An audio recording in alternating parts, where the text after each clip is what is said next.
Hi, నమస్తే, welcome to TS news. Toss గెలిచి ముందు ఫీల్డింగ్ చేయాలని తీసుకున్నటువంటి నిర్ణయం పర్ఫెక్ట్ డెసిషన్ అంటూ తన కెప్టెన్కి సపోర్ట్ చేసినటువంటి రాజస్థాన్ రాయల్స్ బౌలర్స్.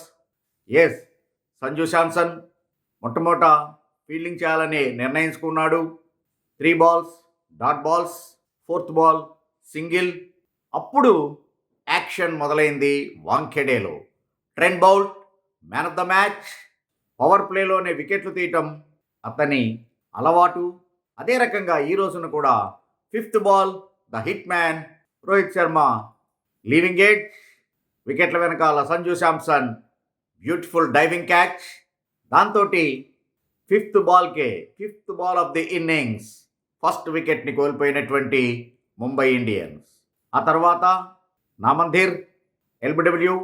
సో మొత్తం మీద first over 5th ball and 6th balls 2 wickets, only 1 run on the board. So అది ముంబై ఇండియన్స్ సొంత మైదానంలో ఈ ఏడాది ఆడుతున్నటువంటి మొదటి మ్యాచ్ ఫస్ట్ ఓవర్ అయ్యేటప్పటికీ ముంబై ఇండియన్స్ పరిస్థితి. ఆల్మోస్ట్ వాంఖెడే మొత్తం సైలెన్స్. కాకపోతే హార్దిక్ పాండ్యా, తిలక్ వర్మ ఇన్నింగ్స్ని చక్కదిద్దేటువంటి ప్రయత్నం. ఆ ప్రాసెస్లో ఇద్దరు కూడా 30+ స్కోర్స్ సాధించారు. ట్రెంట్ బౌల్ట్ తన 2వ ఓవర్లోనే మరొక వికెట్ని సాధించాడు. ఓవరాల్గా ట్రెంట్ బౌల్ట్స్ ఫిగర్స్ చూసినట్లయితే కనుక first 2 overs no maiden 4 runs 3 wickets. ఆ తర్వాత 3rd and 4th over కొద్దిగా రన్స్ ఇచ్చినా కూడా తిలక్ వర్మ అటాకింగ్ క్రికెట్ ఆడటంతో బట్ ఓవరాల్గా 4 overs 24 runs 3 wickets, అందుకనే man of the match. Chahal కూడా 4 ఓవర్స్లో కేవలం 11 runs మాత్రమే ఇచ్చి 3 wickets తీశాడు. అంటే బౌల్ట్ కన్నా కూడా బెటర్ ఎకానమీ తోటి వికెట్లను సాధించినా కూడా ఆన్ టాప్ ఫస్టే 3 వికెట్లను సాధించాడు. కాబట్టి ట్రెంట్ బౌల్ట్కి man of the match award లభించింది. చహల్ కీలకమైనటువంటి హార్దిక్ పాండ్యా, ఆ తర్వాత తిలక్ వర్మ వికెట్లని సాధించాడు.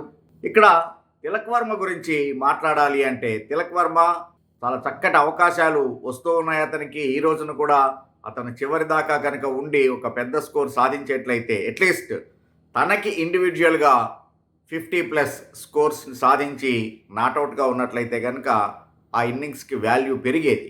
ప్రతి మ్యాచ్లోనూ కూడాను ఈ రకంగా క్విక్ ఫైర్ 30-35 దాకా వస్తూ ఉన్నాడు. ఆ తర్వాత వికెట్ని పారేసుకుంటూ ఉన్నాడు. ఈవెన్ ఈ రోజున కూడా చహల్ రౌండ్ ద స్టంప్స్ వేసినటువంటి దాన్ని ఆఫ్ స్టంప్కి చాలా ఎడంగా ఉన్నటువంటిది లెగ్ స్టంప్ గార్డ్ మీద ఉన్నటువంటి Tilak Varma almost 4th stump దాకా మూవ్ అవుతూ దాన్ని కట్ చేసేటువంటి ప్రయత్నం. బ్యాక్వర్డ్ పాయింట్, అశ్విన్ సునాయాసమైనటువంటి క్యాచ్.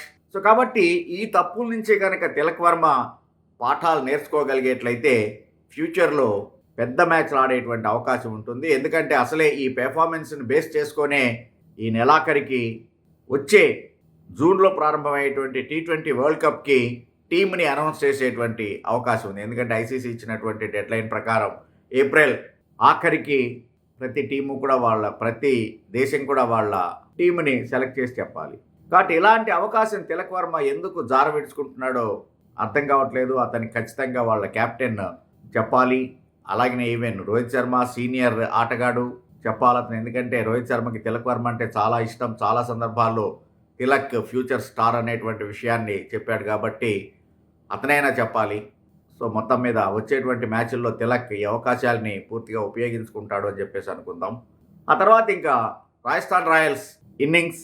వెంటనే రాజస్థాన్ రాయల్స్ కూడా వికెట్లని కోల్పోయినా కూడా మొత్తం మీద 4 ఓవర్స్కే అటు 2 wickets but 42 runs on the board.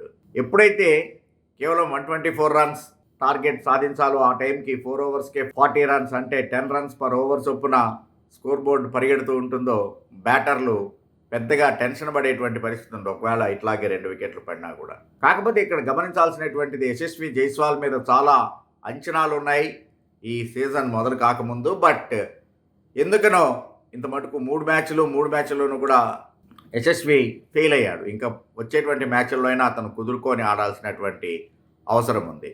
But of course Riyan Parag in the middle order, చక్కటి batting, back to back half centuries, సర్ప్రైజింగ్గా లాస్ట్ మ్యాచ్లో కూడా అశ్విన్ నెంబర్ 5లో బ్యాటింగ్ వచ్చాడు. మంచి కాంట్రిబ్యూషన్ అతనికి పరాక్కి మధ్యలో. అలాగనే ఈవెన్ ఈ మ్యాచ్లో కూడా నెంబర్ 5 బ్యాటింగ్ వచ్చి కీలకమైనటువంటి 19 రన్స్ సాధించాడు. సో దాంతో మరొక ఎండ్లో అటు రియాన్ పరాగ్ మీద ఒత్తిడిని తగ్గించడమే కాకుండా డౌన్ ది ఆర్డర్ వచ్చేటువంటి వాళ్ళ మీద కూడా ఒత్తిడి లేకుండా చేయగలిగాడు.